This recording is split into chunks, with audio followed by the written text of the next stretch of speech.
Minha amiga e meu amigo, você já ouviu falar em Jorge Henrique Galdino Cruz? O certo não, né? É um cidadão brasileiro mestiço, casado, pai de um filho, que foi morto por uma bala ontem numa operação no Rio de Janeiro. Você não ouviu dizer? E você sabe por que você não ouviu falar sobre Jorge Henrique Galdino Cruz? Você sabe por que a imprensa não falou sobre esse senhor que foi alvejado? Você sabe por que a imprensa não deu ênfase e não trouxe aquele, aquele jargão de que vidas negras interessam? Por que será que o PSOL, as entidades de direitos humanos, nada falaram da morte desse senhor numa operação policial? Sabe por quê? Jorge Henrique Galdino Cruz era um sargento da Polícia Militar que perdeu a vida em uma operação policial em um tiro disparado por marginais narcoterroristas. É por essa razão. É por essa razão que a imprensa se calou. Essa imprensa feita na maioria por jornalistas Zé Droguinhas. É jornalista que, na sua maioria, é cliente do crime organizado, viciado, que compra droga com essa gente. São jornalistas que têm as suas mentes doentia, tomada pela ideologia esquerdopata de achar que o bandido é vítima da sociedade e que o cidadão de bem é o opressor e que a polícia é o rolo compressor. É por isso que você não ouviu falar em Jorge Henrique Galdino Cruz. Pois bem, senhoras e senhores, essa operação aconteceu no dia de ontem, 11 de junho, Complexo da Maré, em que bandidos fortemente armados receberam a polícia com fogo e armas de guerra. Para se ter uma ideia, foi apreendida uma metralhadora capaz de abater aeronaves. Armas de guerra foram apreendidas, veículos foi apreendido. Apenas 3 bandidos foram neutralizados. Apenas 3 bandidos. Poderia botar 2-0 atrás desse 3. Aí o que acontece? A polícia, o BOP, tropa do qual o Jorge Henrique Galdino Cruz fazia parte, estava fazendo a operação para capturar os culpados e combater o crime organizado naquela comunidade. Sabe o que aconteceu, senhoras e senhores? No dia de hoje, 12 de junho, o PSOL, o partido PSOL, entrou com requerimento junto ao Supremo Tribunal Federal questionando a operação policial. E o questionamento caiu na mão de quem? Dele. Justamente ele, ministro Edson Fachin, que pediu informações ao governador Cláudio Castro sobre a operação. Assim que recebeu o pedido de informação, o governador Cláudio Castro, frouxo, covarde, que nem falar consegue, suspendeu a operação, alegando que já atingiu os objetivos. Como atingiu os objetivos se o crime ainda impera naquele local? Partido PSOL não é uma agremiação política partidária, mas sim um braço político do crime organizado. Está aí. As entidades de direitos humanos, a maioria delas, de direitos humanos não tem nada, não defende o cidadão trabalhador, só defende bandidos. Assim, então é sindicato em defesa de bandidos, e não de direitos humanos como um todo, de A a Z, universal. E o senhor ministro Edson Fachin, em nome do Supremo Tribunal Federal, está prestando um desserviço ao Rio de Janeiro e ao Brasil. Quanto ao senhor Cláudio Castro, governador do Rio de Janeiro, esse é uma vergonha. Não chamo de lixo humano porque lixo se recicla. Isso é quase que um câncer em estado terminal, sem jeito ou solução. É vergonhoso. No meio da operação que estava em curso, ele aborta a operação porque foi provocado pelo ministro do Supremo Tribunal Federal. Como fica a vida desse sargento? Como fica a família desse sargento? Um jovem sargento que deixou a mulher e um filho. Ah, mas é um sargento da PM. Embora seja pardo, quase negro, é um sargento da Polícia Militar. Não é um ser humano, é uma máquina, é apenas um número. O que perdeu a vida no dia de ontem não foi um homem, foi um número. Tanto é que não se fala na imprensa Jorge Henrique Galdino Cruz, mas sim um PM. PM é conhecida por números, senhores. O Rio de Janeiro é uma situação fora do comum e da realidade, onde o crime organizado já criou cidadelas, domina todos os setores, todas as áreas. Quando não é o tráfico, é a milícia. E por aí vai. A própria classe política do Rio de Janeiro, salvo raríssimas exceções, e poucas, é um lixo. É um lixo. São bandidos eleitos por bandidos para oprimir e escravizar pessoas de bem, que tem muitos no Rio de Janeiro e não são poucos, mas que vivem oprimida nas comunidades por causa do crime organizado. Por que será que a classe política resiste tanto em combater o crime organizado? Por que será que o Supremo Tribunal Federal, na pessoa do Edson Fachin, só toma medidas que, intencional ou não, acaba beneficiando o crime organizado? O crime no Rio de Janeiro estava enfraquecido. Estava enfraquecido no governo Bolsonaro. Tanto é que, para sobreviver, já não estavam mais sobrevivendo do tráfico, eles estavam partindo para o roubo de cargas. Bastou a pandemia chegar, Edson Fachin, sob a alegação de estar protegendo a comunidade, proibiu a polícia de atuar, de combater o crime dentro da comunidade, alegando equivocadamente ou mal intencionadamente a pandemia. E fora da presença da polícia, com a ausência da polícia na comunidade, o que fez o crime? Se organizou, se reagrupou, e, inclusive, trouxe bandidos de outros estados para se instalar no Rio de Janeiro. Proibiu o sobrevoo da polícia no local de conflito. Sobrevoo com helicóptero. E o que aconteceu? A bandidagem aproveitou essa oportunidade para se reagrupar. Será que o Fachin fez isso por inocência ou por maldade? Isso não é novo. Isso não é novo. O ex-governador Leonel Brizola fez a mesma coisa e acabou com o Rio de Janeiro. Impediu a polícia de combater o crime, de ter acesso à comunidade.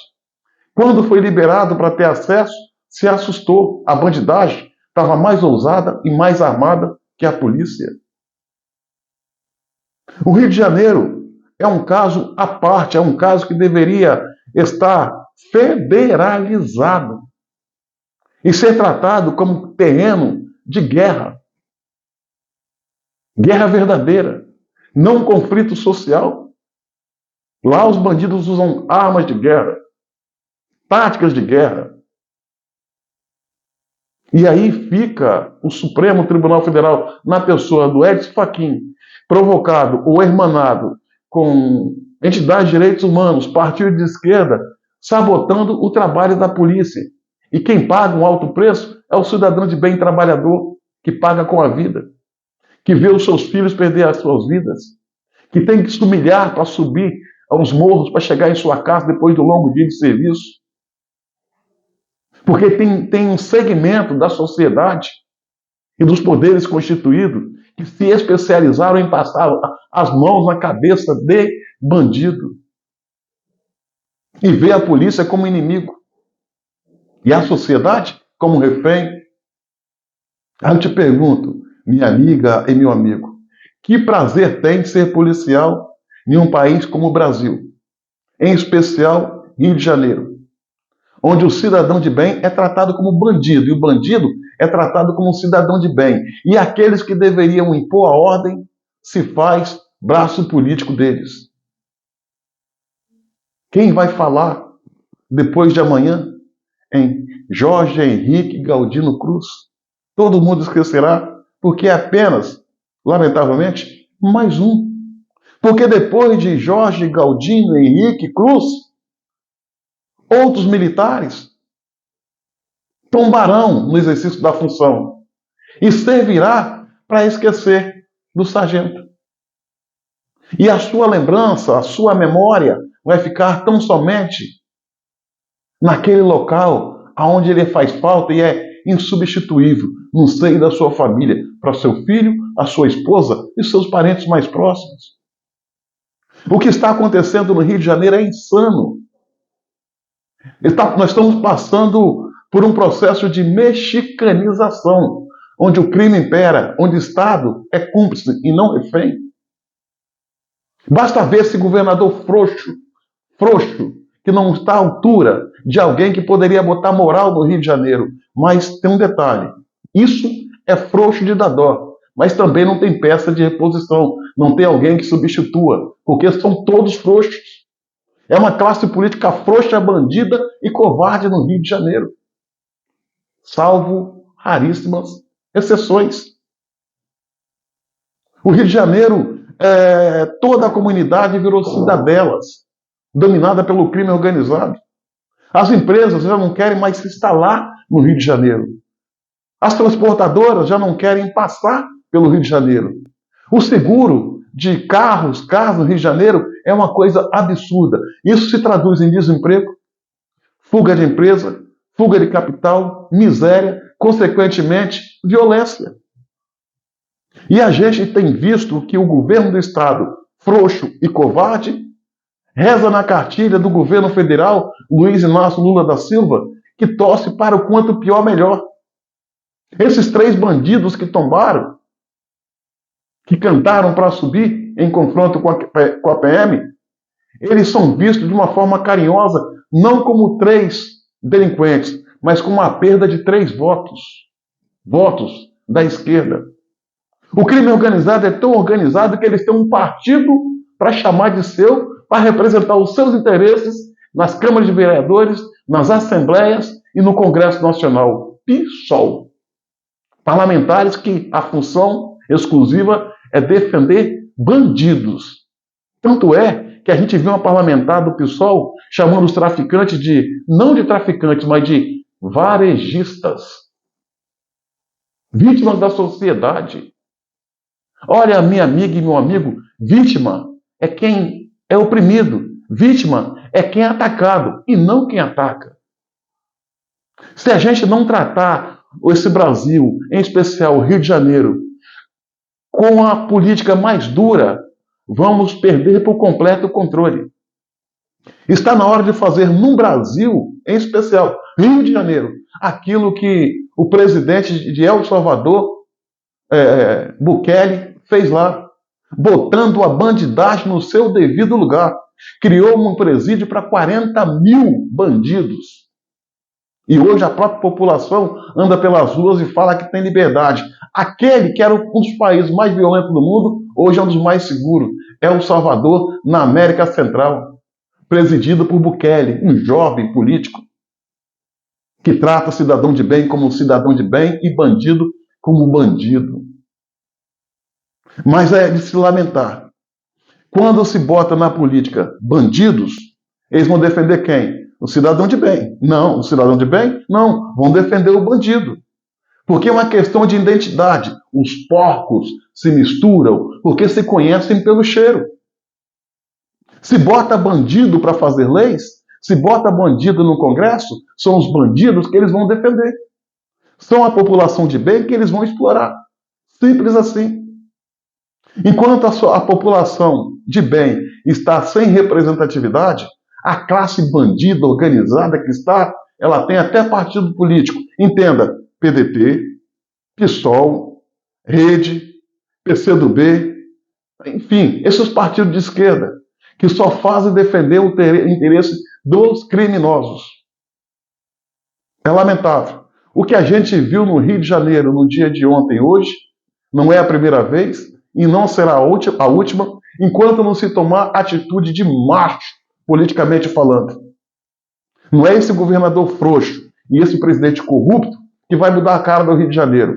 Mas isso cabe à população, nas urnas, de forma consciente, votar em quem tem proposta para mudar o Rio de Janeiro, desejo de mudança e coerência com aquilo que faz e fala. A situação está feia, está podre, é inaceitável que num país como o Brasil computa-se a cada ano em torno de 65 a 70 mil mortes de forma violenta. Isso é saldo de guerra. O mundo está vendo isso. Daqui a pouco, nenhuma empresa estrangeira vai querer se instalar aqui. Nenhum investidor vai querer botar seu capital aqui. E isso vai gerar desemprego, fome, violência, dor, destruição do Estado. Deus nos dá a sabedoria. E nós as temos para mudar esse estado de coisa. Porque só o povo salva o povo. O que a gente está vendo no Rio de Janeiro é anormal, é inaceitável. E o agravante no meio a tudo isso é ver o Supremo Tribunal Federal prestar esse desserviço, sabendo que cada decisão que eles tomam nessa seara só piora ainda mais as coisas. Mas é o que dá. Ministro do Supremo, ser guindado à condição de ministro, indo para essa mais alta e nobre corte por questão ideológica e não pelo preparo jurídico. O Brasil caminha a passos largos para um processo de mexicanização. Nós precisamos dar um basta nisso. Bandido pode tombar. Polícia e cidadão de bem, não. Se tiver que uma mãe chorar, que chora deles, não do polícia e do cidadão de bem. Quem poupa o lobo sacrifica as ovelhas.